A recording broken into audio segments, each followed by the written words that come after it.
ఏలూరు జిల్లా తడికలపూడిలో ఉగాది వేడుకలు ఘనంగా నిర్వహించారు. గాంగేశ్వర స్వామి ఆలయానికి నూతన రథ నిర్మాణానికి గ్రామస్తులు తీర్మానం చేశారు.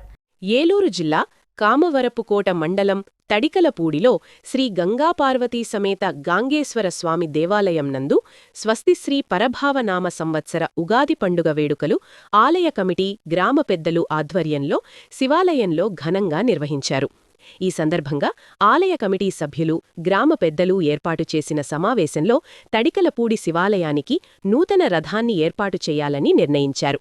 రథం తయారీకి అయ్యే ఖర్చు గ్రామస్తుల నుండి చందాలు రూపంలో సేకరించి రథం తయారు చేయించాలని తీర్మానం చేశారు. ఈ కార్యక్రమంలో ఆలయ committee Maka Veeravasantharao, society cooperative bank chairman Tootha Balajikumar, Mottikayalu Nagaiah, Mulam Rambabu, Boppana Anjaiah, Karuturi Gangadhar Prasad, Kurapati Sudhakar, Addanki మూర్తి, బొంతు వెంకటేశ్వరరావు, బొప్పన గాంధీ, మెరుగు సుందర్రావు తదితరులు పాల్గొన్నారు.